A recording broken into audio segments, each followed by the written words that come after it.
fazer um comentário, maledicência, agressão.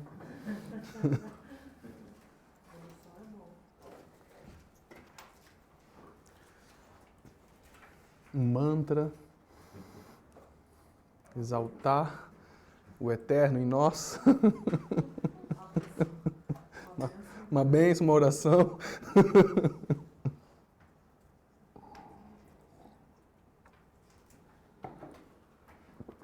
Ai, ai.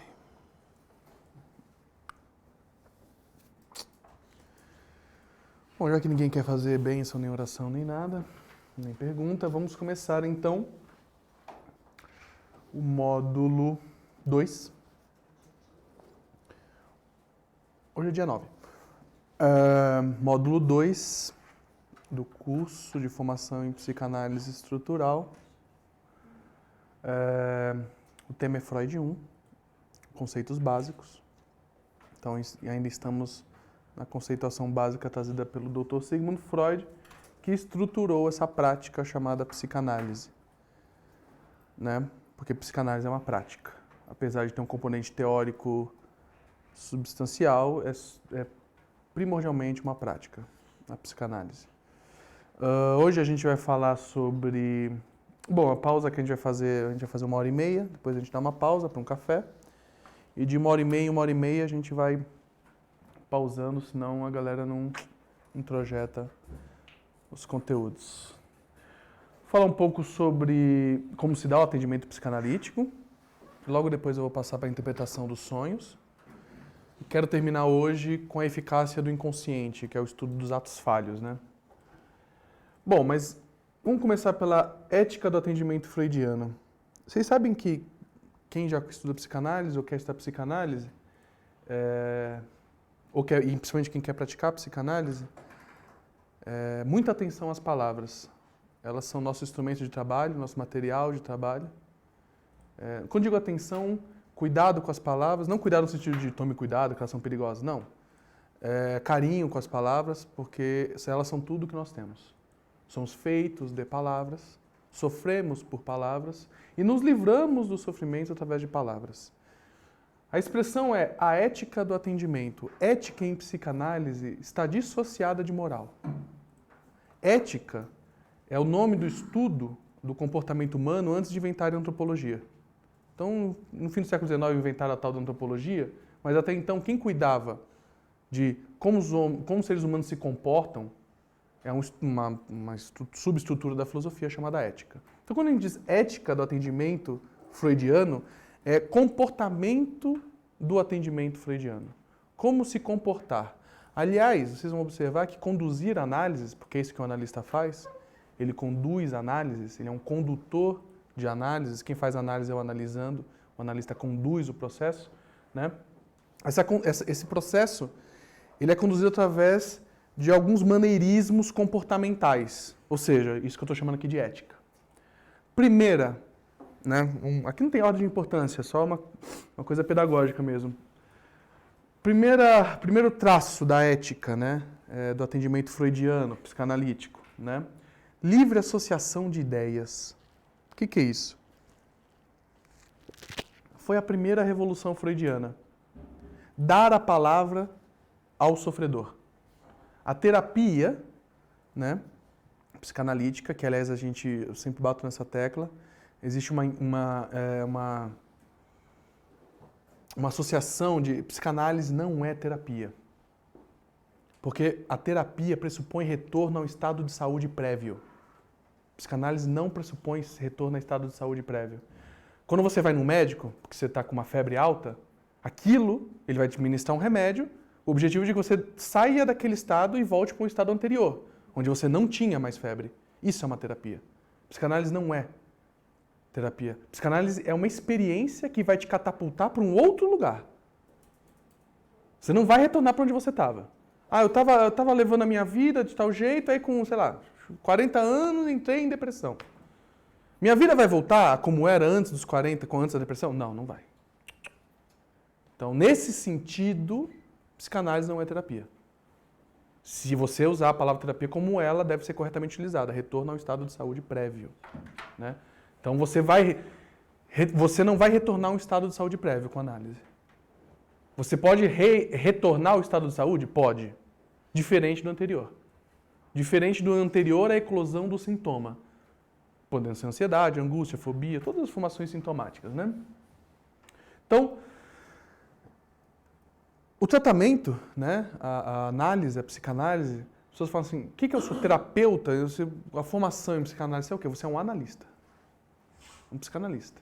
E você propõe uma experiência subjetiva, chamada análise, que tem uma altíssima capacidade de alteração do psiquismo, ou seja, do mentalismo, de como aquele ser humano se sente, sendo ele na relação com os outros, etc, etc. Então, se vocês forem usar a análise, passar por análise, é fundamentalmente passar pela experiência analítica. E essa experiência está baseada num comportamento, onde o analista, porque ele é bom analista, ele cala a boca. Mas não é um simples calar a boca. Isso está alicerçado numa observação. A primeira grande revolução freudiana é perceber que os estados afetivos reprimidos, ou seja, os afetos não verbalizados, estruturavam o quadro no tempo do Freud da histeria.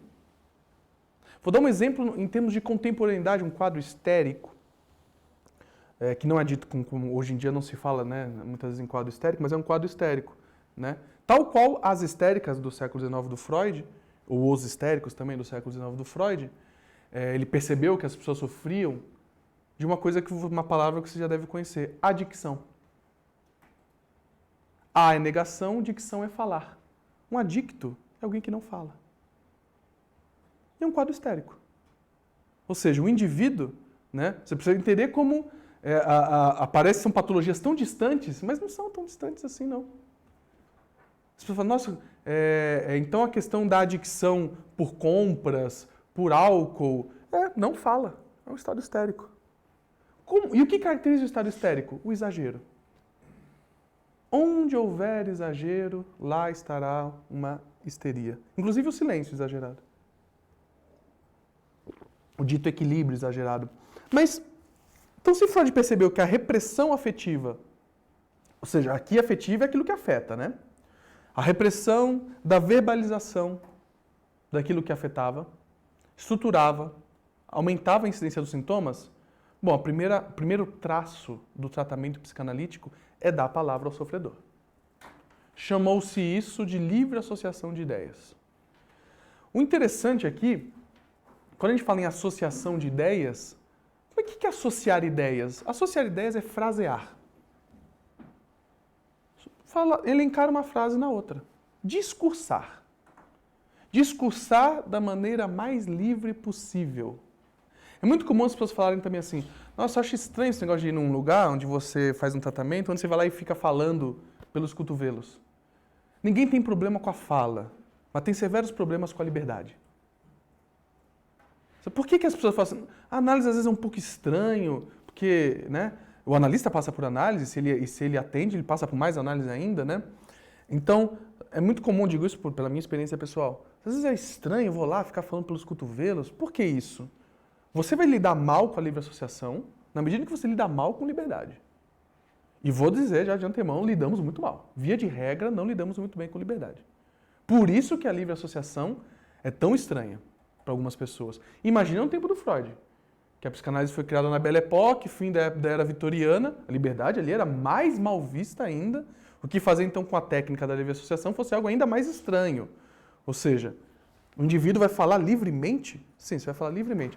A questão fundamental da livre associação de ideias não é você ter uma fala irracional ou uma fala ilógica, não é isso. Ah, então vou lá falar qualquer besteira. Não, não é isso. É você simplesmente não fazer da lógica ou da razão condição para falar. É diferente não fazer da lógica ou da razão condição para a verbalização do que falar coisas sem sentido. São coisas distintas. Uma coisa é falar coisas sem sentido. Outra coisa é, para eu falar, não necessariamente tem que ter lógica. Eu vou elencar um tema que não tem nada a ver com o outro? Pode? Pode. Eu vou falar do meu guarda-chuva que quebrou no caminho? Por favor. Vou falar do que aconteceu há 30 anos atrás? Também não tem problema. Quando a gente fala em livre associação de ideias, que é a técnica fundamental da psicanálise. Aliás, todas as outras decorrem, são desdobramentos dessa técnica, né? Que parte dessa lógica. O indivíduo sofre, sobretudo, por afetos não verbalizados, né? Porque o fundamental disso também é a gente entender assim.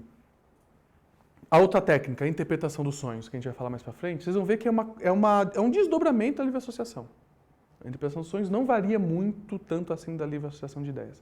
Mas quando a gente fala em livre associação de ideias, a revolução é que se você vai no médico hoje, a revolução freudiana, você vai no médico, você diz, você vai elencar, você vai falar o que você está sofrendo, o médico vai elencar sintomas e vai dizer, toma isso ou faz aquilo. Essa lógica médica, vamos chamar assim, é o oposto da lógica da psicanálise. E muitas vezes os nossos analisandos procuram um analista esperando uma figura próxima dessa lógica médica. Eu vou falar aqui do que dói, eu tenho insônia, tenho isso, tenho aquilo outro. E aí, oráculo, o que eu faço? Pergunta para o analista. E aí, se o analista não ficar muito ligado, ele corre o risco de entrar nesse lugar, que é o lugar mais nefasto para o analista estar. Que é o analista que diz o que deve ser feito. Porque quem vai dizer como conduzir o próprio sofrimento é o próprio analisando, é o próprio sofredor. Por mais... E o que então é o analista e a análise? A plataforma onde essa operação se dá. O analista e a análise é o lugar onde essa... Quando a gente estuda, né, coisas variadas, tem uns autores que falam, né, o Emily Coué fala, toda cura é uma autocura. Por aí mesmo, a lógica é essa. A psicanálise não é tão distinta assim. Então para que eu preciso da análise do analista? Porque você precisa de um lugar, de uma plataforma e alguém que opere esse lugar, que é o setting analítico. Se der mais para frente, nos módulos de técnica de atendimento, eu vou falar a diferença de setting. O setting analítico não é só a salinha que você atende. O setting é interno. Vou dar um exemplo para vocês. Toda vez que eu encontro com o meu analista, Arthur, encontro com o meu analista, eu sinto uma coisa muito engraçada. Isso que eu sinto que é engraçado é o setting. O que é o setting? É você encontrar com um cara que domina a sua biografia de cabo a rabo. Que é isso que o analista faz. Ele escuta a biografia do indivíduo. E ao relatar a sua biografia, e os desdobramentos dessa biografia, e principalmente aquilo que você não falaria para ninguém, cria-se um vínculo entre quem está falando e quem está ouvindo. Eu ia chamar isso de transferência. E o lugar onde isso se estabelece é o setting material. E o lugar imaterial é o setting interno. Que, basicamente, por isso que Freud atendeu o Gustav Mahler caminhando no parque. O grande concertista, Mahler, Freud atendeu caminhando. Né? Você caminhando, ficaram 5 horas andando num parque lá em Viena, para cima e para baixo, 5 horas de atendimento. Não precisou de um setting. Claro que um setting precisa de privacidade. Pois os assuntos da livre associação, porque as pessoas também se perguntam, tá, livre associação de ideias, vou lá, palavra para o sofredor, tá, então o cara lá que está sofrendo aquela angústia, depressão, ansiedade, vai lá, vai falar, beleza. Mas o que eu falo? Bom, uma boa dica para o que você fala para um analista, você fale para o analista o que você nunca falou para ninguém. Talvez nem para você. Quando a gente fala livre, a palavra aqui livre, por isso que eu falei para vocês no começo, muita atenção e carinho com as palavras, livre é livre mesmo. Não é conto da carochinha, não é livre. Dentro do setting, não entra o Código Civil. O Código Penal, o Código, sei lá, do caramba. Ou seja, é um ambiente, eu sempre digo, comento com colegas, que uma das coisas que eu acho mais interessantes de ser psicanalista é você conseguir estar durante algumas horas fora da República. Dentro do setting, o que é falado, conversado, trocado, experimentado, vivenciado, é livre. Claro que tem os objetivos de desrepressão, desrecalcamento, conscientização, elaboração, tem toda uma técnica, uma regragem, uma observação. Mas a fala, que é o mais importante, é livre. Lembro de uma vez um supervisor falar que atendia uma pessoa, um rapaz com uma índole muito violenta, e E o rapaz quebrava o setting. E aí ela falava, mas e o que que eu... Perguntei para esse supervisor, falei, mas o que que você fazia? Eu falei assim, só trocava o setting de atendimento, porque ele tinha direito a quebrar o setting, sim. Não encostando no analista, não me quebrando, não tem problema. Pode dar um murro na parede, pode socar o chão, mas pode fazer, se for, vai ter que pagar o que quebrar. Mas, por incrível que pareça, é livre a esse ponto. Né? Então, a livre associação de ideias é você falar de maneira mais livremente possível. Vocês vão perceber também, quem está em análise vai percebendo,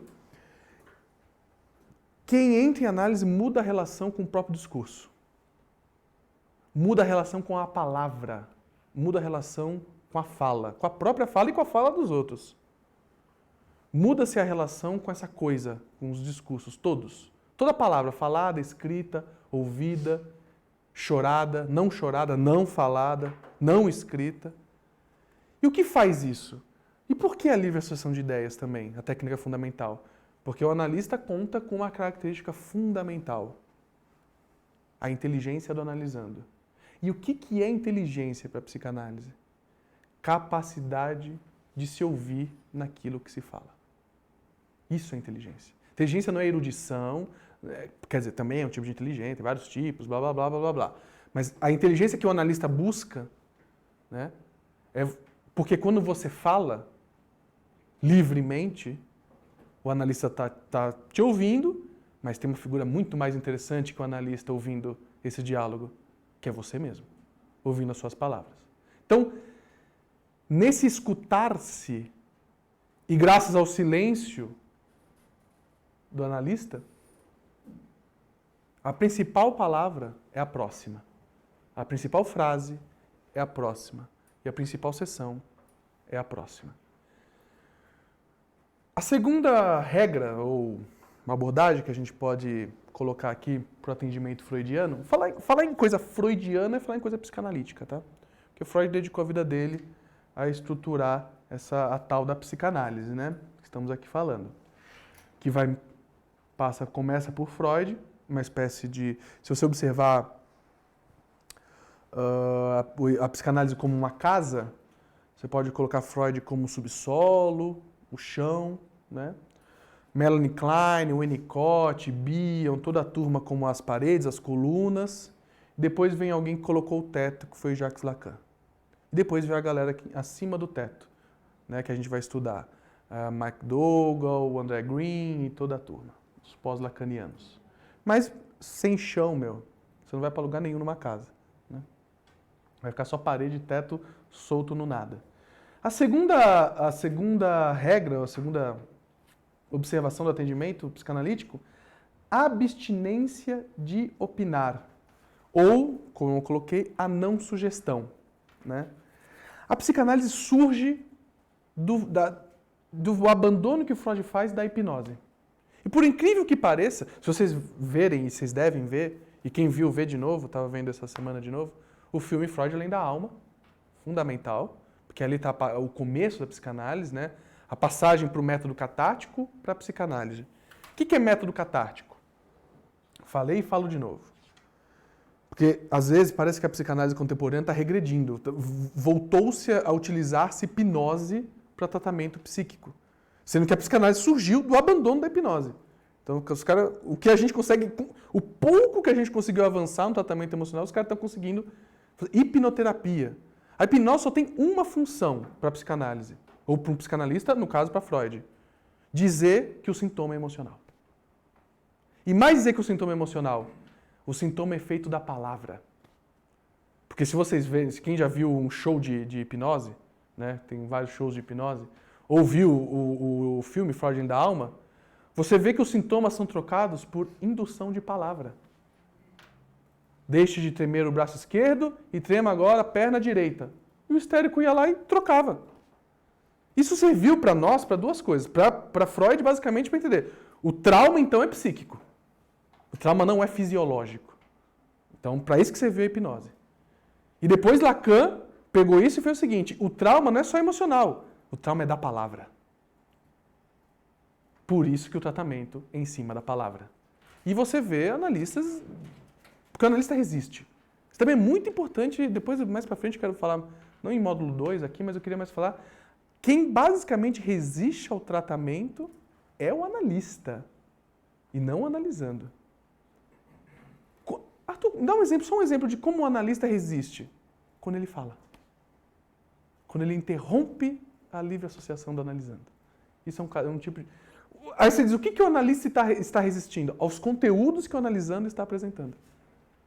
Sabe quando você está conversando com um amigo e você fala assim, não fala disso. Vamos mudar de assunto? Basicamente, isso é resistência. Se a associação é livre de palavras, o analista tem que ter estofo emocional para escutar tudo. E é por isso que o analista faz análise. Entre outras razões, porque ele é neurótico e tem questões, óbvio. Mas vamos dizer uma situação ideal em que o analista tenha pouquíssimas neuroses. Para que ele deve continuar fazendo análise? Para conseguir ter estofo psíquico para não resistir a nenhum discurso. Arthur, mas o que a análise vai me ajudar nisso? Você vai perceber que cada discurso negado fora de você vive dentro de você. Então você não resiste ao outro. Você resiste a um discurso que você tem dificuldade de aceitar dentro de você. Tem uma amiga que fala assim, eu tenho muita dificuldade, Arthur, de atender evangélicos. Eu falei, e aí, evangélica, como é que tá? E ela jura de pé junto que não é. No sentido de não ter os conteúdos que os evangélicos estão trazendo para ela. Ela tem, óbvio que tem. Por inferência lógica, a gente sabe que tem. Porque ela está diante de um conteúdo projetivo. Lembra dos mecanismos de defesa, né? Projetando. Então, quando a gente fala aqui em abstinência de opinar, não fazer sugestão, é porque o neurótico, depois a gente fala sobre perversões e psicose, mas a clínica psicanalítica é 80% uma clínica de neuróticos. O neurótico sofre de regra. Em regra. E qual é a representação da regra? O outro. O não eu. Começar por mãe, depois pai, toda a turma. Né? Mas como assim o outro, o não eu? A simples existência de algo que não é você já te impõe um limite. Isso já tem função de regragem. Isso já neurotiza. Quem já tentou botar uma roupinha de frio numa criança pequenininha que não queria botar aquela roupa de frio? Ela vai ver o outro como inimigo. Você está me ferrando botando essa roupa. Ela vai fazer o diabo. Dependendo da personalidade maravilhosa que essa criança tiver, ela não vai deixar. Não permito. Só vou fazer o que eu quero fazer. Entretanto, a condição que nós vivemos, e aí é importante vocês lerem aquele texto do Freud, O Mal-Estar da Civilização Ocidental, acho que é um texto fundamental, para vocês entenderem a lógica freudiana. Que mal-estar é esse falado? É esse mal-estar de coerção existencial, que mesmo o outro, te dando toda a liberdade possível, ele ainda assim tem uma potência de te coagir. Só o fato de dividir a mesma sala, o mesmo espaço, o mesmo setting. Isso explica depois, mais pra frente, quando a gente for falar de técnica lacaniana de atendimento, porque o Lacan cortava a sessão muitas vezes no meio e pedia para o analisando ir embora. Ou às vezes o analisando pedia para ir embora no meio da sessão. Porque o Lacan, uma das reflexões que ele fez foi a incidência negativa da presença de uma outra pessoa na vida do indivíduo. Dependendo do que é suscitado numa análise, a melhor coisa que você faz é ficar sozinho. Até ir no metrô já é ruim. Não quero ver gente, não é que eu não quero conversar com gente. Quando a gente diz abstinência de opinar, é porque a opinião, ou a sugestão, é a incidência do outro sobre o eu. Se o analista opina ou sugestiona, ele é mais uma pessoa a neurotizar o neurótico em questão. Por isso, abstinência de opinião. O neurótico sofre de excesso de outro no eu. Onde estão esses outros, além dos discursos, das sugestões, das opiniões? Né? Esses outros, eles já estão introjetados, graças ao mecanismo de defesa de identificação. Você compôs uma ideia de si a partir do outro. Então a merda já está feita. O que a gente vai fazer é tentar limpar a caca o máximo possível. Qual a caca em questão? A incidência do outro sobre o eu. Quando a pessoa tem uma crise existencial, Quando a pessoa fala assim, não sei quem eu sou, não sei o que eu quero, tal. Essa pessoa está tendo a maior sorte do mundo. A crise existencial é uma brecha para você poder se livrar do outro que incide sobre você. Através de opiniões, sugestões, mas através de uma estrutura bastante problemática chamada ego. Porque o ego é dado pelo outro. Eu não pude escolher meu nome, Arthur. Um dia a Conceição chegou com o Rigoberto e falou, seu nome vai ser Arthur. E você, meu pai ainda quis escolher o meu time de futebol. Se deu mal. Mas é isso que acontece. Estou dando esses exemplos toscos, mas é a partir disso. Comemos assim, jantamos assado, né? Torcemos para esse time, temos esse nome, vivemos desse jeito, nossa orientação religiosa é essa, nossa religião política é essa, e etc, etc, etc. Incidência do outro, o tempo todo. Aí você não sabe por que a pessoa é angustiada. Porque o principal sintoma é a angústia. Angústia é um mal-estar sem explicação aparente. É uma angústia, um mal-estar sem explicação. Que pode se travestir de ansiedade, de obsessão, de vários outros fenômenos. Mas a angústia revela uma falta do indivíduo em si mesmo. Por que o indivíduo falta nele mesmo? Porque sobra outro. Ele sofre de excesso de outro. Então, quando o analista ele se abstém de opinar, ele se abstém de sugestionar, ele está dando, ofertando ao analisando, a coisa mais bonita numa relação entre dois seres humanos. Liberdade existencial. Claro está, né? E isso explica também porque certas relações entre analistas e analisando são tão fortes. Por que são tão fortes? Porque estão baseadas num sentimento raríssimo nos dias de hoje. Liberdade. Você chega para o seu analista e diz, pô, analista, não posso ir hoje, posso daqui a 3 dias? Se o cara tiver horário, geralmente pode. Ah, analista, eu vou aí, mas eu não quero falar nada, só quero falar dos meus sonhos hoje. Tá, fala dos sonhos. Eu vou aí que eu quero... Teve uma vez um analisando que falou eu não queria fazer análise hoje, eu só queria sentar para dar descansada, tá? Falei, tá bom, também tô cansado, a gente toma um café e descansa junto. Depois de 25 minutos em silêncio, fez a melhor sessão da análise dela. Mas ela ficou 25 minutos descansando mesmo, ficou descansando. Falando besteira, assim, amenidades, tomando um café. Aí ela fez os 20 minutos, onde ela debruçou a alma dela na sessão da análise. Depois eu falei, depois desses 20 minutos de discurso, minha amiga, vamos 2 tomar um café lá fora que já foi mais que suficiente. Quando a gente diz, então, abstinência de opinar, a não sugestão faz parte da primeira regra da livre associação. Vocês vão ver que é efeito da primeira, né, da fundamental.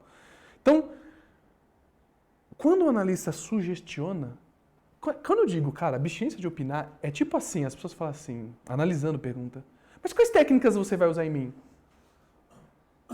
Se o analista for aqueles analistas que eu conheço por aí, ele já começa o silêncio ali na hora.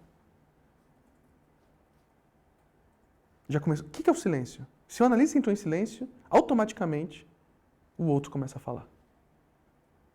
Porque é mais ou menos assim que as coisas se dão. Não sei se vocês já repararam. Você já deve ter vivido isso na vida de vocês.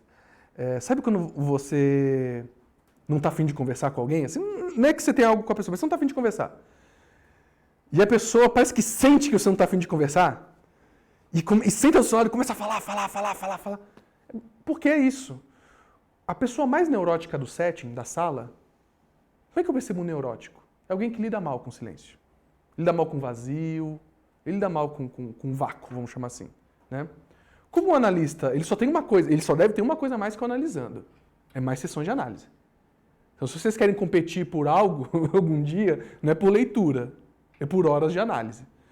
Ou seja, se o analista, ele é analista do analisando, então ele tem mais horas de análise, em tese ele lida melhor com o silêncio do que o analisando. Ele, em tese, lida melhor com o vácuo, com o vazio, com nada que estrutura tudo. Nem vamos entrar em cosmogonia, que senão a gente vai ficar doido.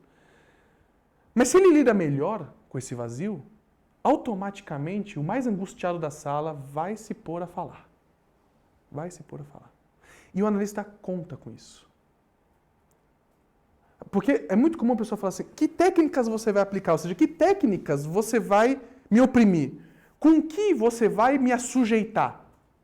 Ele está tão acostumado em ser assujeitado, desde dipirona até hipnose, passando por sei lá o que, mas coisas sugestivas, sei lá, agora barras de não sei da onde, umas coisas legais vão aparecendo. Mas vocês entendem a lógica da psicanálise? É livrar o cara de tudo isso. Com qual objetivo? Com o objetivo de que surja algo. Mais pra frente a gente vai chamar isso de sujeito. Porque numa análise, quem está na análise há alguns meses já sabe disso. Vocês vão concordar, está surgindo alguma coisa. Alguma coisa surge, parece um iceberg, assim, que vai surgindo do mar. E essa coisa que vai surgindo, surge porque o analista é um bom analista, então ele aplica a livre associação, não opina e não sugestiona. A intervenção, quando o analista sugestiona, quando o analista abre a boca, ele tem que ter um referencial. Não importa se ele vai abrir a boca para perguntar algo, para comentar algo, para interpretar algo. Mas se o analista abre a boca, ele tem um grande objetivo. Eu vou abrir minha boca com o objetivo de que, ao calar a minha boca, você fale mais. Então, aumentar ainda mais a livre associação. Ou botar a livre associação em assuntos que a gente mais para frente vai falar, são assuntos significantes. Mas em tese, uma associação ideal, o analista permite a maior liberdade possível discursiva, abstém-se de opinião, não sugestiona, porque a análise é justamente o passo seguinte da hipnoterapia, né? Porque se vocês veem Freud, Freud da Alma é um filme, foi feito na década de 50, se não me engano, não sei exatamente a data, mas era preto e branco, e conta a história do fim do século XIX. O Bernheim, o professor de hipnose do Freud, junto com o Charcot, eles, fim do século XIX, estou falando de gente que nasceu em 1820. Os caras já falavam assim, não vamos utilizar a hipnose porque o sintoma retorna. Então você tem um alívio, você retira e depois o sintoma retorna. Então o que Freud fez, né? Foi perguntar a origem do sintoma sem alterar o estado de consciência do indivíduo, sem hipnotizá-lo. Porque a mente, inclusive, principalmente sob estado hipnótico. Então, se a mente fantasia sob estado hipnótico, vamos fantasiar na consciência? O que são as nossas fantasias conscientes? São as suas opiniões, ou seja, o que você acha da greve dos caminhoneiros? Então, essas são suas fantasias. O campo fantasista de um indivíduo não é só as viagens na maionese que você tem, não. Isso talvez seja até a parte boa. Suas fantasias são as coisas em que você acredita. Muitas te estruturam e podem até te fazer bem, outras nem tanto, né? Terceira regra, terceira dica, conselho, terceira possibilidade aqui para o atendimento freudiano. Vocês vão ver que é um desdobramento da segunda e da primeira. Neutralidade. Ah, legal, você é neutro. Muito bom. O que quer dizer com isso? Suspensão do juízo moral. É fácil falar, né? Não vou julgar o discurso de alguém, dependendo do discurso que se apresenta. Quando a gente diz em neutralidade, esse é um dos principais motivos pelo qual o analista faz análise. Conseguir se livrar dos juízos morais. Porque quando a gente diz aqui juízo moral, quando a gente fala em moral de um modo geral, é a distinção do certo para o errado.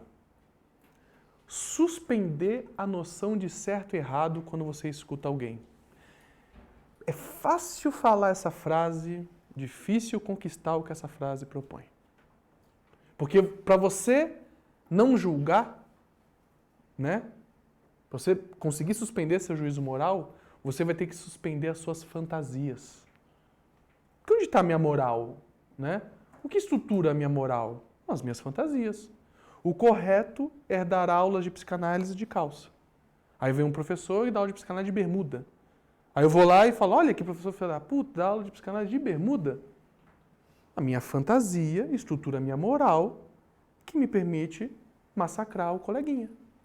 Estou dando esse exemplo, imagina o quanto que as fantasias legitimam agressões, violências. dos mais variados tipos. Então, quando a gente fala em suspender juízo moral, e por isso o analista precisa fazer muita análise, para que ele consiga se livrar do próprio campo fantasista enquanto ele está atendendo. Ou seja, naquelas horas que ele está atendendo. Obviamente que dentro da vida pessoal o indivíduo mantém um corpo moral? Geralmente sim, é natural que mantenha. Mas essa suspensão do juízo moral, porque vamos dizer que você fica de segunda a sexta atendendo 8 pessoas por dia. É inegável que você vai suspender o juízo moral, inclusive na sua vida pessoal. É inegável que tem uma certa influência. Você faz isso 8 horas do seu dia, é seu ganha-pão, etc, etc, etc. Você vai ter um corpo moral fora dali? Lógico, você tem família, filho, mulher, periquito, papagaio, vô, vó, sei lá o que você... Você tem relações. Mas a tendência é sim, fica complicado de você emitir juízos da prática alheia. Pode não ser a sua prática, né? Porque é muito interessante isso. Você só pode julgar algo que você acha que não te habita. Em análise, você vai perceber que aquilo que você achava que não te habita também está dentro de você. Ou potencialmente vive dentro de você. Então, suspensão do juízo moral, a chamada neutralidade, está muito linkada a não sugestionar, obviamente a partir de um analista que está em silêncio, porque está aplicando livre associação de ideias. Quando a gente fala em livre associação de ideias também, é muito comum as pessoas falarem assim, mas o que é então a escuta analítica? A livre associação de ideias pressupõe escuta analítica. Então, se o analisando está falando, o analista está em estado de escuta. E o que é escuta analítica? É você conseguir ouvir duas coisas. O que está sendo falado e o que não está sendo falado. A primeira parte é fácil. Escutar o que está sendo falado. Tá, os fonemas estão aí. Mas, principalmente, o que não está sendo falado. E aí isso requer um certo exercício, que no estágio e na vida profissional de vocês vão ter esse exercício. Né? Porque você já deve ter, não precisa ser psicanalista para aplicar um pouco de escuta analítica. Você, numa conversa com um amigo, você começa a perceber, mas por que ele não falou tal coisa? Por que ele não viu essa coisa sob outro ponto de vista? Numa relação, né? Vamos dizer, uma pessoa relata uma briga, um conflito com alguém. Aí você que está ouvindo a história, você fala assim, nossa, mas tinha outra saída. Por que ele não opta pela outra saída? Porque a outra saída está reprimida. Porque aquilo ia fazer ele se aproximar de afetos que ele não lida bem. Né? Por exemplo, tem uma vez um conhecido que falou assim, supervisionando, falou, meu analisando estava falando de um conflito, e ele ficou horas tentando convencer a outra pessoa de que ela, né, sobre um conflito. E ele, analista, pensando assim, por que você só não mandou o outro tomar no olho do cu? Porque na cabeça do falante, de quem está tentando, não passa pela cabeça mandar o outro a merda. Porque esse conteúdo agressivo está reprimido. Ou porque alguém já mandou ele se ferrar demais e não é bom para ele, ou ele lida mal com a própria agressividade, não importa. É uma saída que está vedada. Uma saída vedada é uma saída reprimida, recalcada, estruturadora potencialmente de sintomas. Então, quando a pessoa, tanto é que a pessoa, quando você vê, o angustiado, o deprimido, que é o caso clássico de angústia fóbica, você fala pro deprimido, você oferta saídas para ele, né? Quem já ingenuamente fez isso com o deprimido, você oferta saídas para ele sair do estado de depressão, ele vai negando todas, ou ele não vê aquelas saídas que você está mostrando. Porque, na verdade, o indivíduo, o quadro é de depressão, mas para um psicanalista, você está diante de uma figura hiper recalcada. Ele está recalcando afetos. Afetos de inveja, ódio, tesão e liberdade e dos mais variados tipos de afetos. Tudo aquilo que afetou ele ao longo daquela vida e que ele não conseguiu expressar e vivenciar, pelos mais variados motivos. A não expressão e a não vivência de um afeto, em psicanálise, recebe o nome de trauma. Trauma é impossibilidade expressiva. Trauma não é o nome que as pessoas dão para trauma. Trauma é, você sentiu algo, você pôde botar para fora, simbolizar? Que isso significa simbolizar. expressar esse algo? Não, não pude. Você não pôde, então isso já virou um trauma. Vocês vão observar que existem traumas, então, todo dia, toda hora. 5 traumas por hora, perfeitamente. Depende da vida que se leva. Dependendo do ambiente em que se vive. Isso explica por que meu ambiente de trabalho é tão estressante para mim. Corrigindo, tão traumático. Por que traumático? Porque não pode se expressar. No tempo do Freud, era vitoriana, a não expressão se dava de um jeito. Através daquelas regras de etiquetas absurdas. Estamos voltando a alguma coisa diferente com essa política do bom moço, do politicamente correto que a gente está vendo, sustentabilidade que a gente está vendo hoje. Isso não deixa de ser uma formação recalcada. Em nome do bem comum. Porque era isso que também se falava na era vitoriana. Por que as mulheres tinham que usar 7 saias e 2 corpetes e não sei lá quando, e os homens não sei o que lá, comer 3 garfos de trás para frente? Em nome do bem comum. O mesmo discursinho repressor do século XIX é o que a gente está vendo no século XXI. Aí vocês começam a entender e podem ler o mal-estar da civilização ocidental. Com a fantasia de coletividade. Aliás, por isso é importante ler Nietzsche. Estudante de psicanálise precisa ler Nietzsche com arroz e com feijão. Leia junto com Freud, porque é tipo arroz e feijão. Nietzsche e Freud, assim. Arroz e feijão. Um vai muito bem com o outro. Nietzsche conseguiu deixar claro pra gente que não existe alcateia. O que existem são lobos. E que se coordenam por afinidades incomuns.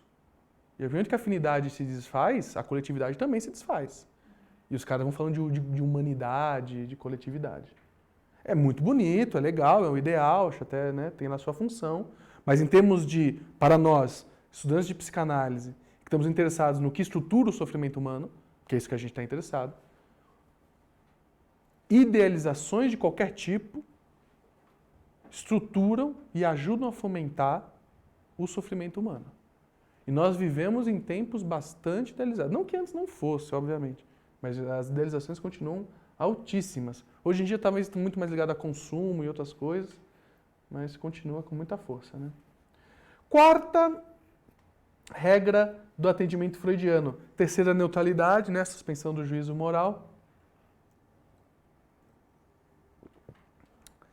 Atenção flutuante. É muito legal isso de atenção flutuante. Eu coloquei aqui do lado permitir a surpresa. Sabe aquela coisa que você fica achando quando você estava fazendo análise, aí você acha que o seu analista está pensando em 1001 coisas, né? Fazendo 1001 associações. Se ele for, como digo, um bom analista, um analista de cartilha, na verdade ele não está pensando em nada. Ele está te ouvindo porque ele ele precisa se surpreender com algo que vai ser verbalizado. É como se na atenção flutuante, o analista, ele está escutando tudo, todas aquelas palavras, ele tem, né, tá ali com a cabeça naquilo, mas ele está esperando se surpreender com alguma coisa. E se ele, analista, estiver pensando numa interpretação, porque às vezes a pessoa fala, né, é muito comum, principalmente quando estuda Freud, né, nossa, meu analisando falou meia hora e eu não tenho nenhuma interpretação genial para dar para ele. Isso é vaidade e vai tratar em terapia. Analista não tem que ter interpretação genial toda hora. Aliás, demanda de genialidade já é conteúdo neurótico, dos mais graves, inclusive. Tem que ser brilhante, tem que ser genial. Você não tem que ser nada. Você tem que aplicar a coisa da melhor maneira possível. Então, às vezes, você está falando ali, aí você vê, aí o analista está ali, né, pensando, não, porque ele falou na sessão retrasada do bisavô, e na passada do avô, agora falando do pai, e a questão paterna e tal. Nesse momento que você está pensando em 1001, ou anotando 1000 e todas, você deixou de se surpreender com algo. Quando a gente diz em atenção flutuante, é colocar analisando em livre associação, obviamente abster-se de opinar, manter a neutralidade, bonitinho, e permitir-se surpreender-se com algo. Alguma coisa vai surgir. E na livre associação, a experiência, porque existem a psicanálise está com 118 anos de idade, é uma criança, A livre associação, digo para vocês por experiência, é reveladora. Obsessivos conseguem ficar bons minutos em livre associação sem cometer um mínimo equívoco de nada. Nenhum ato falho, nenhum machiste. Histéricos não, histérico já entrega rapadura logo no começo. Histérico é legal de atender porque dá menos trabalho, né? Tá sem bateria. Peraí. Oxe, tá acabando a bateria. Ah, claro, não coloquei. Um minutinho. Quando a gente fala em atenção flutuante,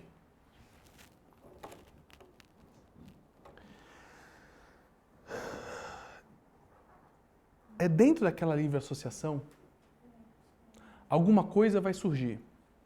Alguma coisa de inédito, de diferente. E você precisa estar atento para captar e espelhar para o analisando. Por que isso? O analista, ele é sobretudo um espelho. Aliás, tem uma coisa, um objeto que define bem um analista, é um espelho. E para você... Mas o que eu devo espelhar? Eu vou espelhar tudo? Não, porque o cara começa falando... Muito comum analisando fazer aquela primeira 10 minutos de análise de agenda, né? Segunda-feira eu fiz aquilo, terça-feira eu fiz aquilo outro. Não é o objetivo, mas faz parte do processo, né? Mas em algum momento surge algo. E você tem que estar atento para isso. Isso que a gente chama de atenção flutuante. Você está atento ao que surge de inédito, de novo, de diferente. Aquilo que te salta aos ouvidos. Acho que é um bom exemplo de... Você está ouvindo alguém, você conhece a biografia desse alguém, você conhece mais ou menos o estudo, você já fez mais ou menos uma análise psicopatológica, você já sabe o perfil da pessoa mais ou menos. E, independente de tudo isso, e graças à livre associação, surge algo de inédito. Você tem que estar atento. E para você estar atento, recomendo que você não fique anotando tudo que o indivíduo fala. Ou fique introvertido nos próprios pensamentos. Na verdade, também uma outra explicação que a gente pode dar para a atenção flutuante é uma capacidade que, para as mulheres, me parece ser um pouco mais fácil, para os homens um pouco mais difícil, que é conseguir pensar em duas coisas ao mesmo tempo. Ou manter duas lógicas ao mesmo tempo, uma externa e uma interna. O homem, o psicanalista homem, para ele atender, ele precisa se utilizar da energia feminina dele, da ânima dele, como diria Jung. Por quê? Porque ele precisa estar, ao mesmo tempo, ouvindo o indivíduo, obviamente, atento ao que está acontecendo, mas ele precisa estar ligado ao que esse discurso externo afeta internamente. Porque o analista utiliza do próprio psiquismo para operar a análise. Quando o analista se sente atravessado por algum conteúdo verbalizado pelo analisando, duas coisas. A expressão que eu utilizei, sentir-se atravessado. Ou é um conteúdo do analista mal resolvido.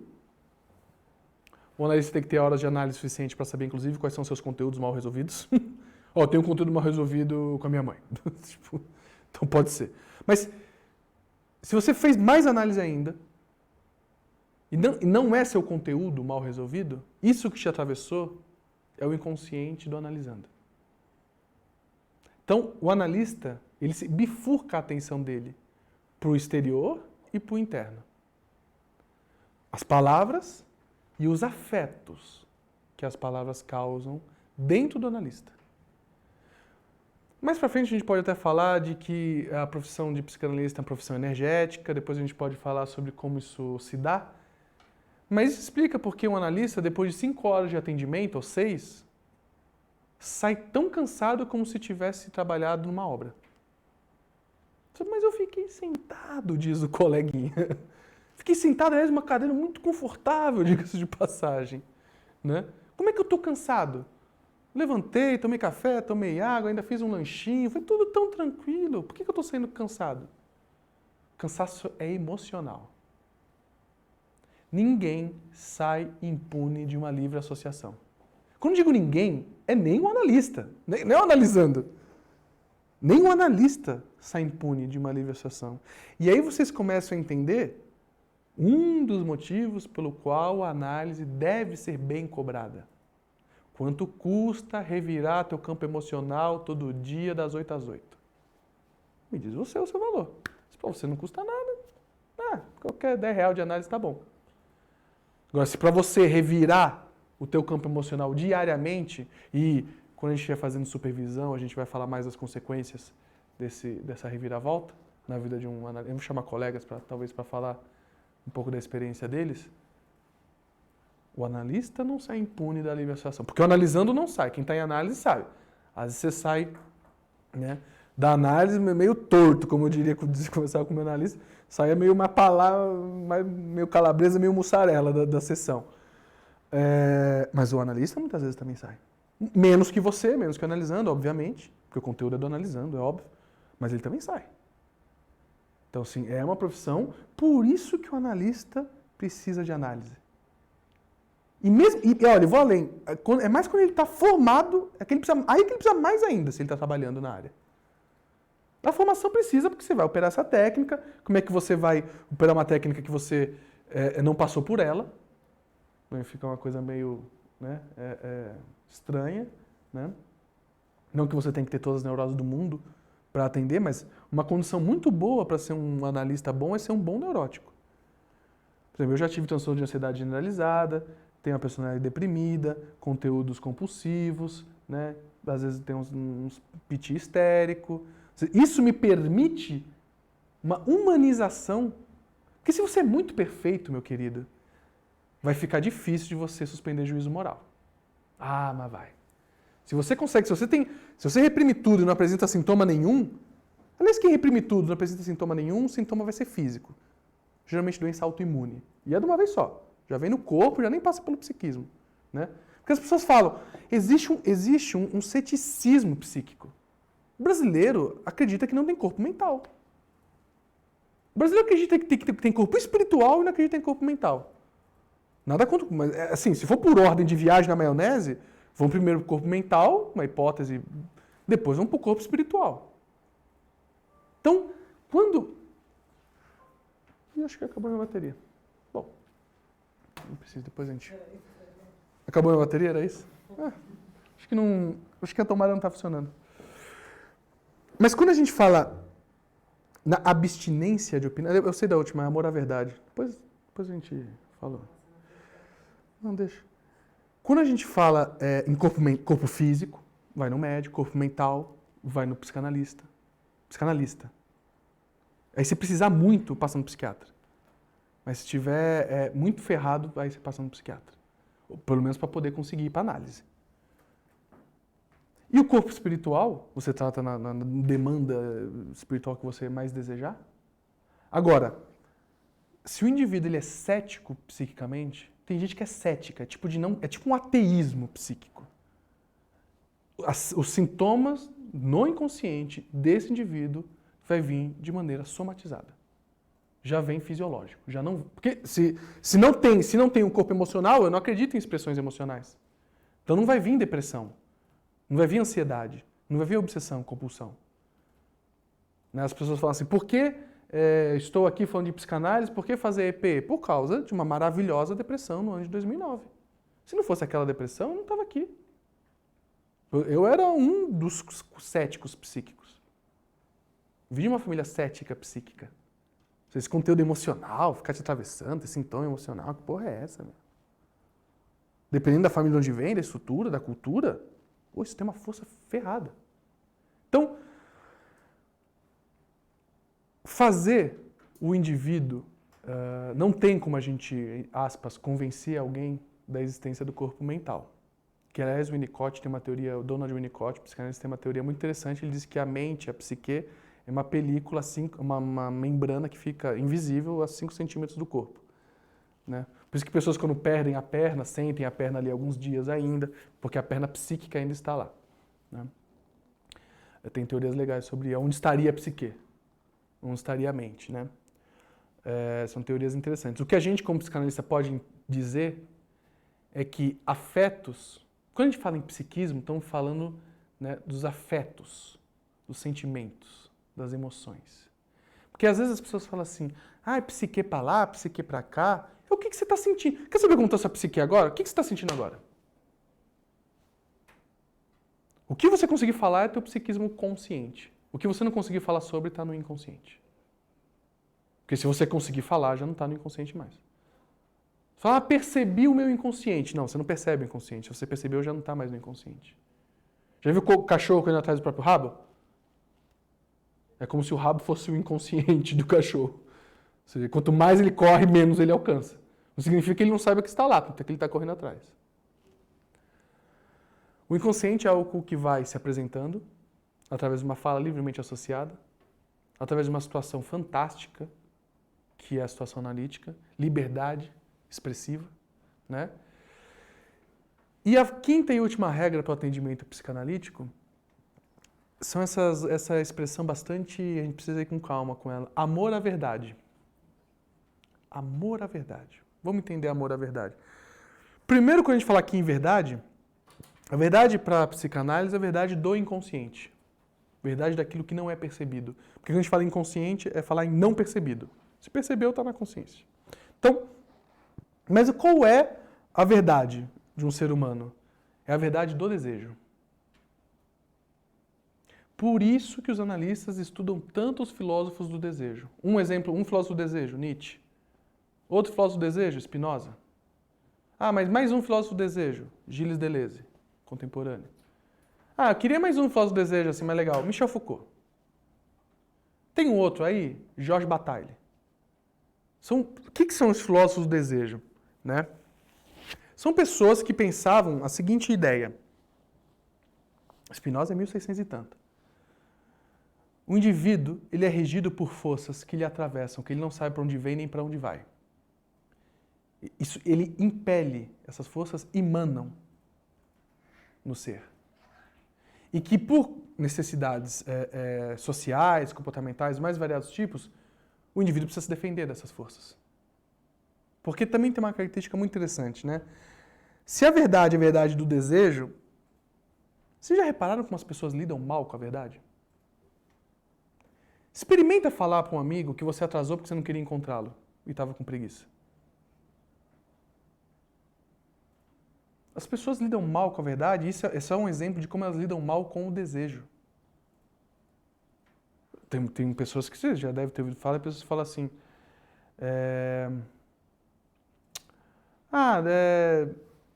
depois que eu casei, eu nunca mais desejei ninguém.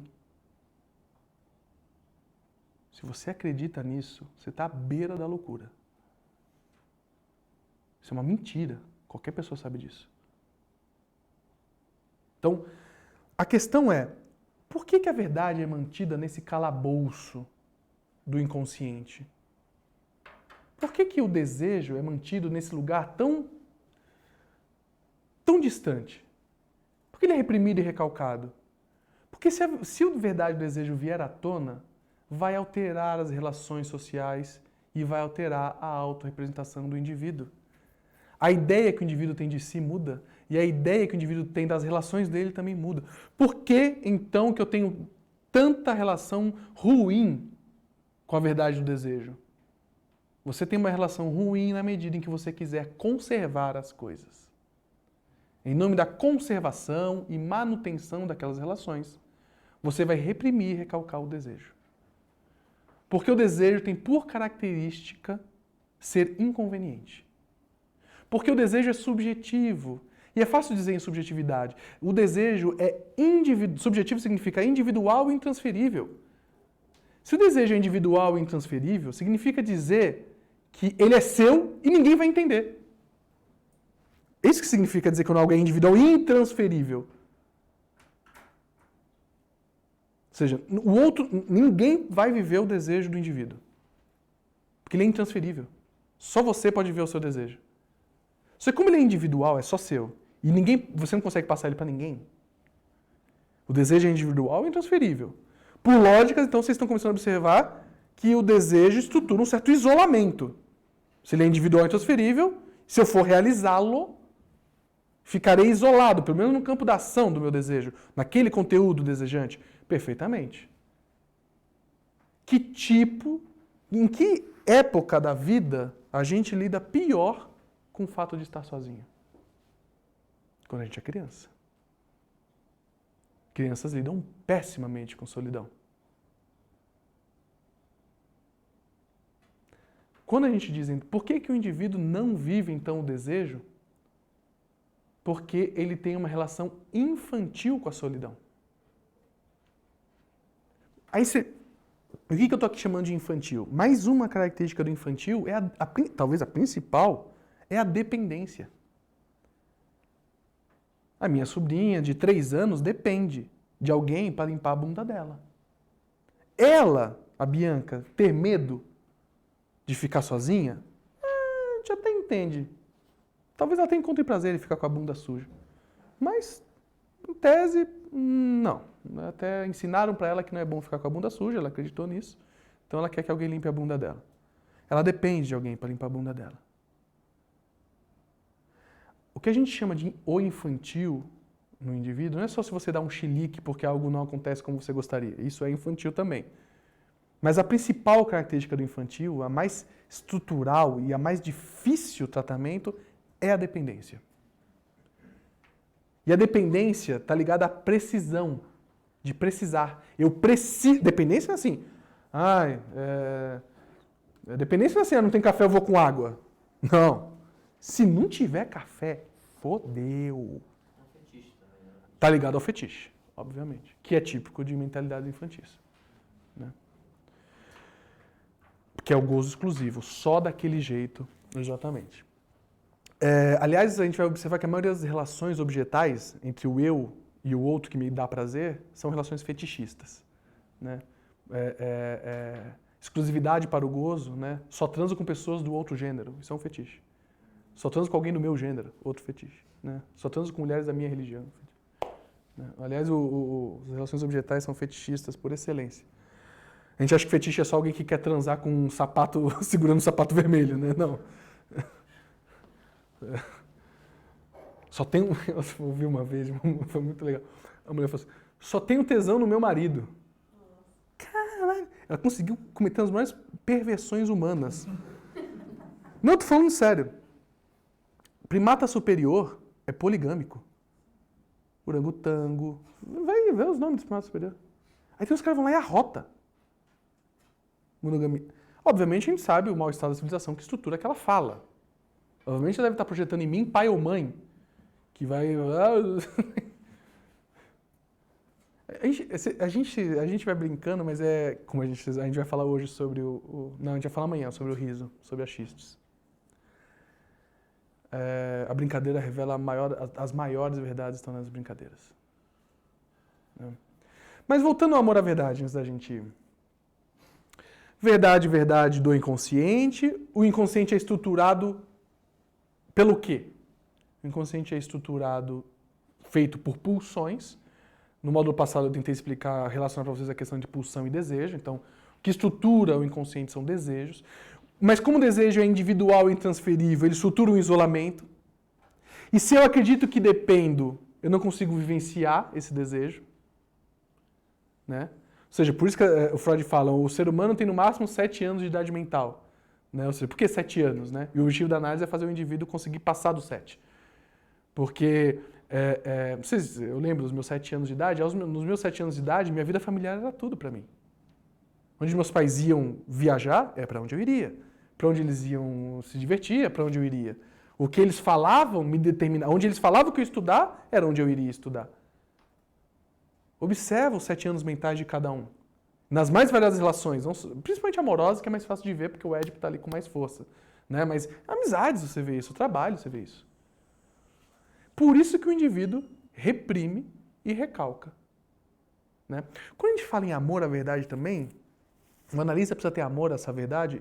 O analista, ele ama o desejo. Ele ama o desejo do analisando. Faça o que tu queres, pois é tudo da tua lei, e as consequências também serão tuas. O analista ama o desejo. E amor é querer sem condição.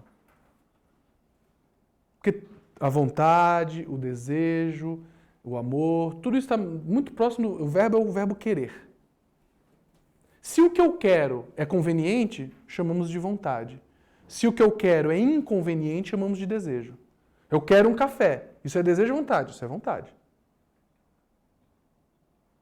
Eu quero que a comunidade psicanalítica vá pra puta que eu pariu. Isso é desejo. Porque é inconveniente. Perceba. Né? E a livre associação é uma palavra que busca o desejo. Então o que eu vou falar pro meu analista lá? Você vai falar o que é inconveniente. O que for conveniente, você fala pro seu amigo, pra sua amiga, pro seu... Você precisa pagar alguém.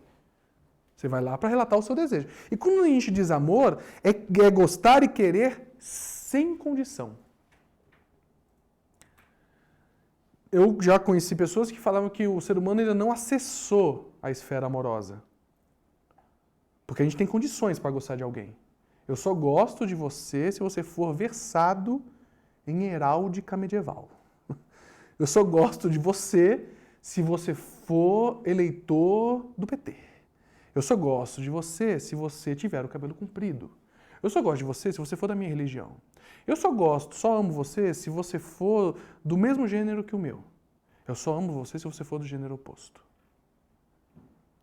Onde houver condição, não há amor. Vocês vão observar que a maioria das relações amorosas não são amorosas. São fetiches. Então, quando a gente diz amor à verdade, é que o analista não tem condição para gostar, querer e desejar a verdade desejante do analisando. Porque o analista não sugestiona, não opina, é neutro, o analista não sabe o que é bom para o outro, para o analisando. Eu não sei se é bom para você estudar psicanálise ou nunca passar perto de uma escola de psicanálise. Amar é, sobretudo, facultar essa liberdade para o indivíduo, mas e querer que venha à tona o que existe de mais individual e intransferível naquele ser humano que é o seu analisando. Quando o seu analisando vai se estruturando cada vez mais como ele mesmo, e esse ele mesmo não depende do outro, e esse ele mesmo é estranho para o analista, e muitas vezes estranho para o próprio analisando, você está vendo uma análise bem feita. Porque o analista padece da melhor das doenças. Amor à verdade. Amor à verdade desejante. Daquele que está em livre associação. Por isso o tratamento psicanalítico é um tratamento amoroso. E por isso que o que se fala em análise, você pode estar falando de qualquer assunto, o tempo todo, e a única coisa que é falada em análise é sobre amor. E as crises amorosas. Como, sei lá, meu pai me deu uma bronca porque eu não fiz a faculdade que ele queria. E a pessoa acha que é amada pelo pai. O pai não sabe amar porque não foi amado. Se existe condição para a perpetuação daquele gostar, isso não tem amor. Você pode até chegar a discutir, tem uma reflexão interessante, se é possível amar. É uma reflexão até boa de se fazer. É possível amar assim, desse jeito? Uma discussão boa. Tem gente que vai dizer que é, tem gente que vai dizer que não. Acho que todo mundo tem um pouco de razão. Mas pelo menos esse é o objetivo da análise. Por isso o analista é uma figura amorosa. Tem nada a ver com ser amor. O analista pode ser, inclusive, ser muito austero, muito frio, até meio duro, se for. Não tem problema. Mas ele precisa amar a verdade do inconsciente do analisando. Então, e para isso você precisa suspender seu juízo moral, para isso você não pode opinar, e para isso você tem que dar a palavra ao indivíduo. Dando a palavra, patrocinando essa palavra, pedindo para vir mais palavras, questionando essa palavra, provocando essa palavra, brigando com essa palavra. Tem 1001 técnicas para você fazer o indivíduo adentrar ainda mais, né, na livre associação. Lembro de uma analisanda que uma vez falou uma coisa para mim, para ela difícil, para ela funcionava muito bem, provocação. Aí eu dei uma risada, ela falou, você tá rindo, seu merdinha? Aí eu falei assim, o fato de eu ser um merda ou não muda o fato de você estar fodida. Ela olhou com uma cara e falou, realmente, porque eu não tenho coragem de fazer o que eu tô querendo. Ela estava com raiva dela, porque ela sabia o que queria, porque isso é uma coisa também interessante. A análise, todo esse processo que eu tô falando aqui pra vocês das 5, Se o indivíduo o indivíduo entra em livre associação, ninguém fica opinando em cima da cabeça dele, tem uma neutralidade, blá, blá, blá, blá. O indivíduo fica completamente implicado no próprio discurso. Análise não explica, análise implica. O analista... Porque é muito comum em algum momento da análise o indivíduo estabelecer uma certa resistência à análise. Principalmente quando descobriu já um monte de coisa assim. Você fala, caralho, eu vou pra análise, que merda. Na verdade, o problema não é com o analista, nem com a análise. É que eu estou implicado comigo mesmo. Eu estou implicado em mim. Olha o que eu andei falando. E o pior, como fui eu que falei, esse desgraçado ficou em silêncio, mas ele fez umas perguntas ou outra, né? Eu falei, eu ouvi. Eu falei, eu ouvi, eu senti. Então não é mentira. Essa porra tá dentro de mim. Você não consegue nem... Você pode mentir para o mundo inteiro, aliás, né? Você pode mentir, mas mentir para si é muito complicado. Aí o indivíduo, ele fica... O analista, então, daqui para frente, isso tem a ver muito com a nossa abordagem aqui na psicanálise estrutural, o analista ele pode até explicar, no sentido pedagógico, para fazer o indivíduo entender como se dá uma análise. Principalmente no começo do processo analítico, eu acho que é legal. Mas num determinado momento, o que o Freud fez foi implicar o ser humano. Por isso que as pessoas resistem tanto a Freud e à psicanálise. Porque ele está te implicando em questões complicadíssimas. Como você vai lidar com o seu desejo? Que no primeiro momento você nem sabia qual era, você só tinha sintomas. E agora seus sintomas caíram. Porque a primeira coisa que, uma das coisas mais interessantes de análise é como o remédio psiquiátrico deixa de fazer função em análise. O indivíduo entra em análise, começa a parar de tomar remédio. Começa a parar de tomar remédio. E se sente cada vez melhor. O sintoma diminui. Você vê o sintoma caindo na medida em que a consciência do desejo vai subindo. Ou seja, o indivíduo padecia, sei lá, ansiedade. Conforme ele vai tomando consciência do que deseja, o sintoma começa a cair. Só que aí o problema vai para... Mas não é que ele se livrou dos problemas, muito pelo contrário. Talvez agora tenha começado os problemas, porque até então ele tinha um sintoma, uma insônia, um nervosismo exagerado. Ok, é um belo problema. Mas agora ele está implicado na própria existência dele. Falar que uma análise, toda análise é existencial. Chovendo molhado. Agora, como lidar com o fato de ser quem se é e desejar o que se deseja, vindo de onde se vem, tendo vivido o que se viveu e falado o que se falou e ouvido o que se ouviu? Aí o analista diz, fodeu. Aí o analista fala, calma, você não precisa tomar... É mais um sintoma da modernidade achar que as coisas precisam ser transformadas do dia para a noite. Agora tudo é digital, high-tech e tal. Como você vai explicar bem as palavras, você pode ir para mais um explicado?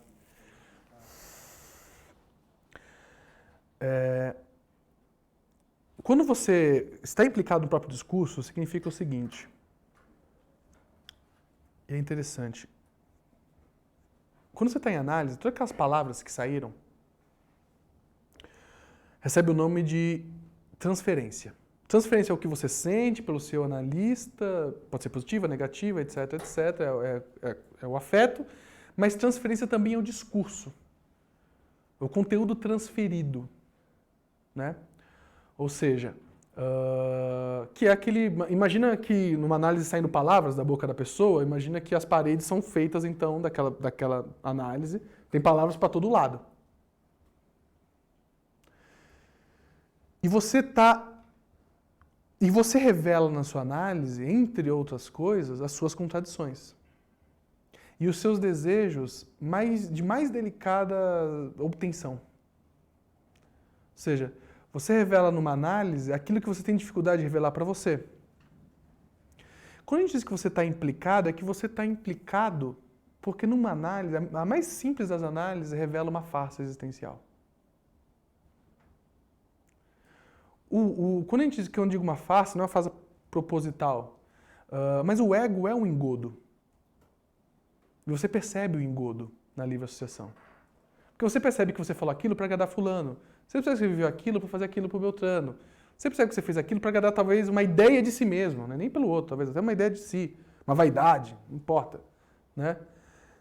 Mas quando você percebe isso, porque você se escuta, e se você for inteligente, você se escuta até para além do que você fala, que às vezes eu saía de análise, eu ficava impactado não só com o que eu falei, mas com o que eu sentia a partir do que eu falei.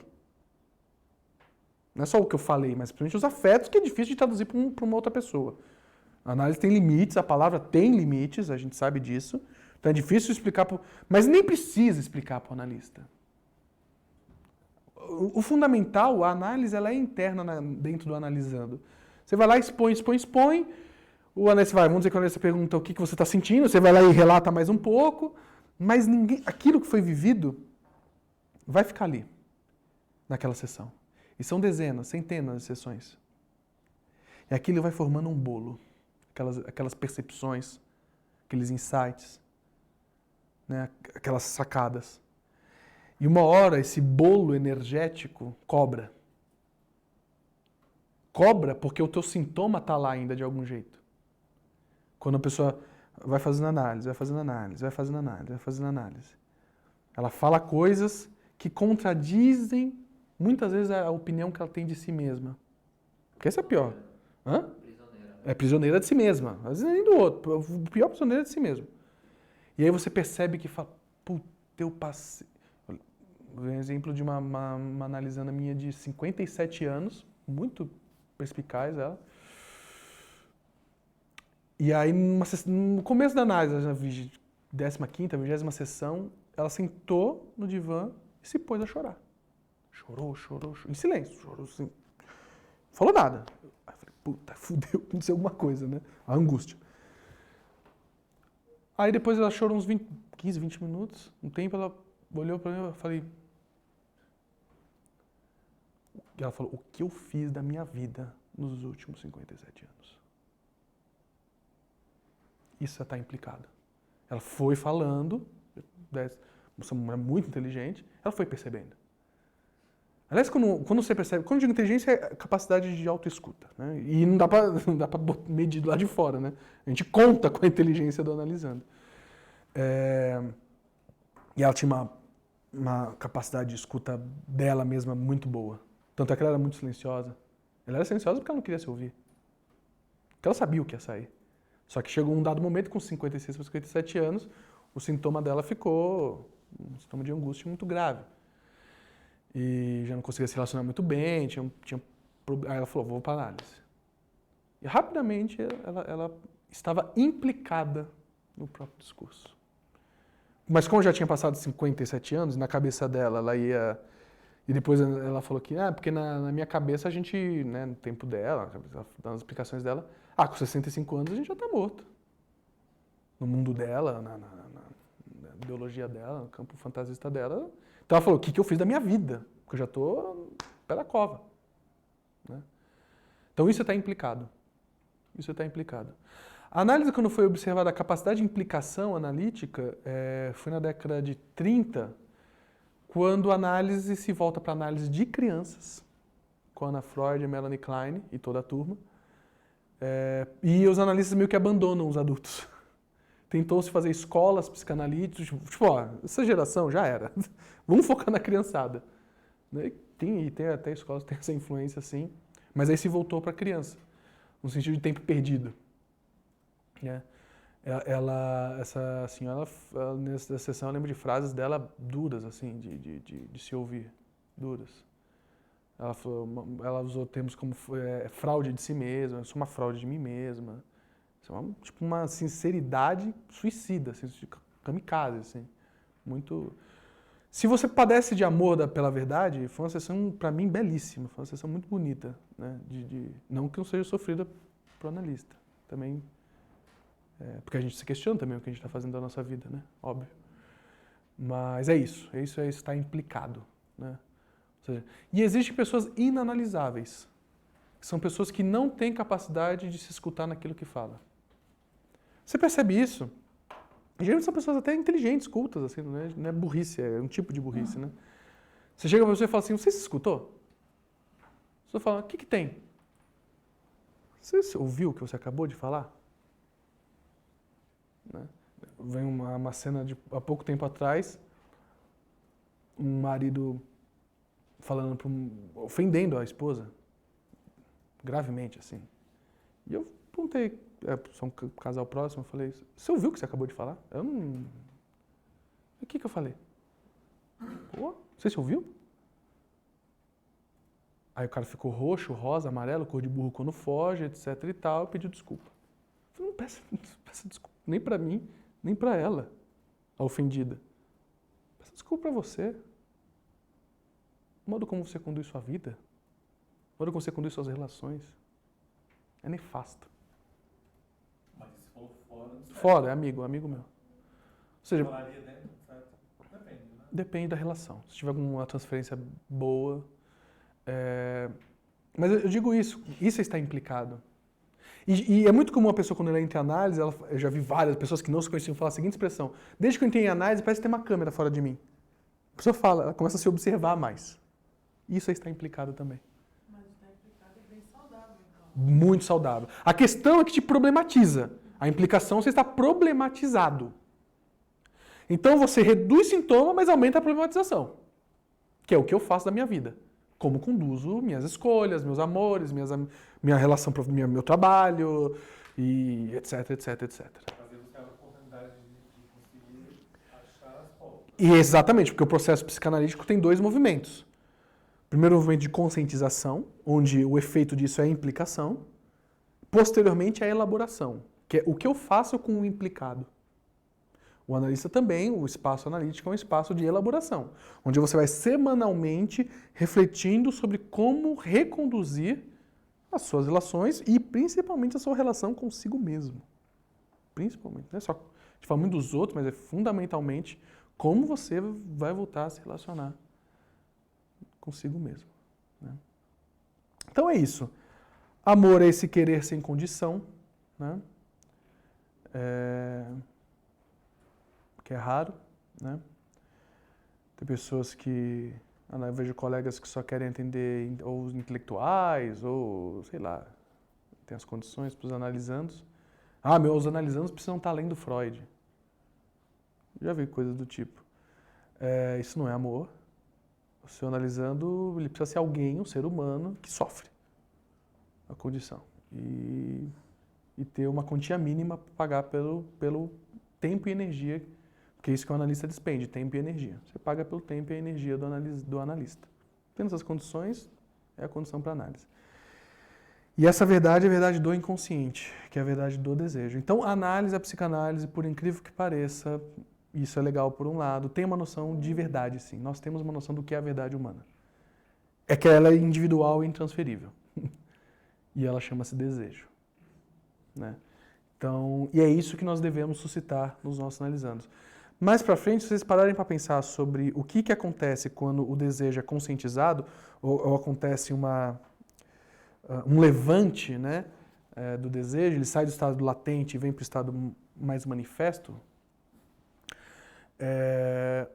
incorre em isolamento.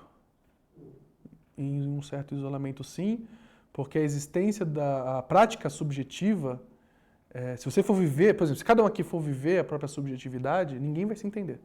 Porque se for viver a subjetividade no último grau, cada um vai falar uma língua diferente. A língua portuguesa é a sujeita. Nós somos obrigados a falar o mesmo código. Sendo que, dependendo da palavra, a gente tem afetos distintos. E isso explica tanta confusão de WhatsApp. Já viu a confusão de WhatsApp? A pessoa não entende você direito? Uma pessoa usa uma expressão que para você é, sei lá, agressiva.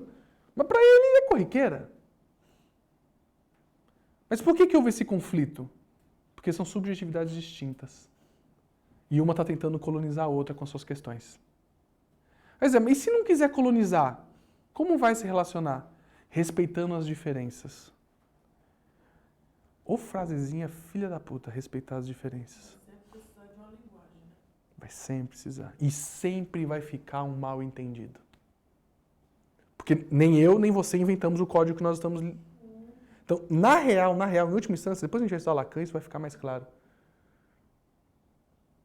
Nem eu te entendi, nem você me entendeu. Mas em algum lugar houve um encontro. Mas tem mais camadas. Mas a gente só conseguiu ficar numa superfície. Tem muito mais.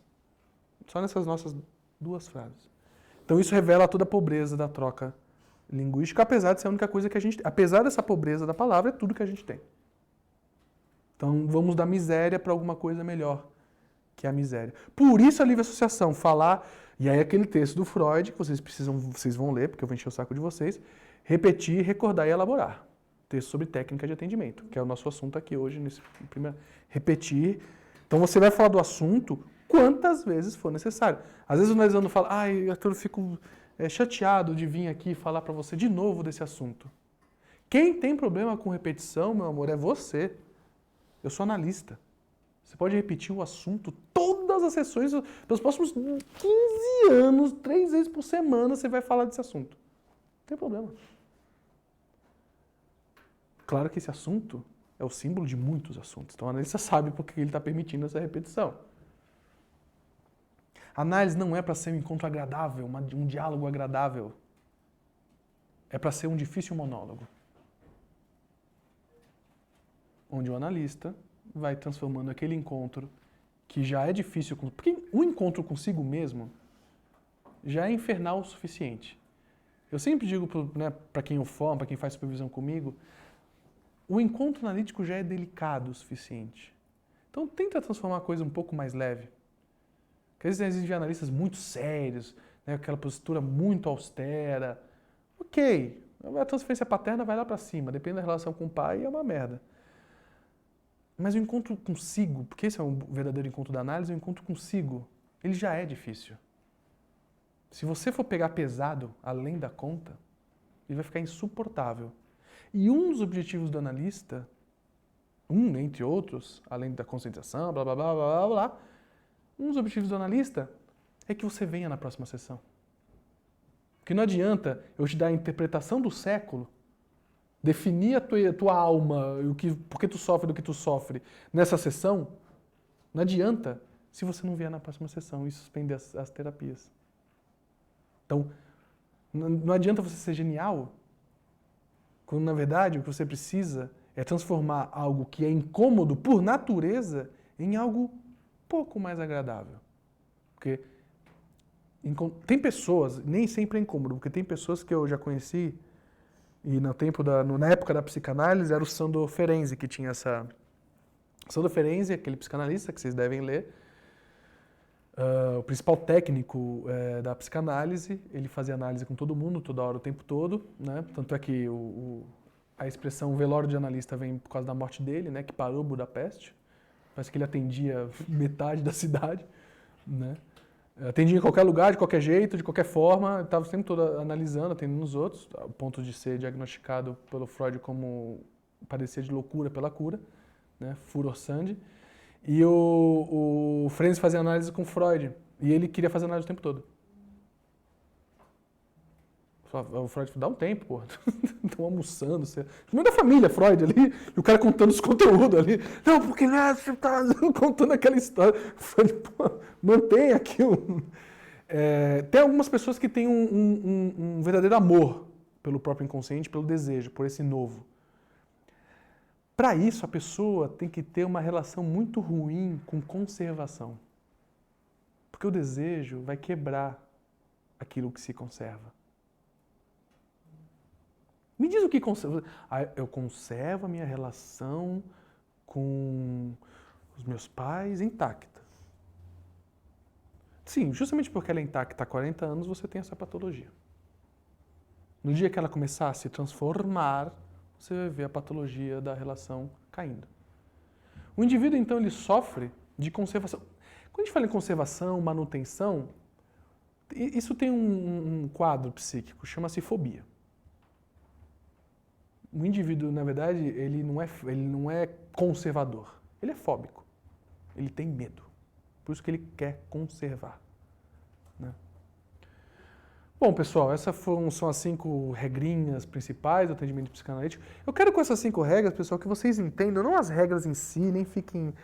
Eu quero que vocês entendam, como é o tempo todo da minha fala, da minha transmissão, a lógica da psicologia. Se vocês entenderem como essas coisas se dão, vocês vão poder, inclusive, aspas, brincar dentro dessas regras de atendimento, né?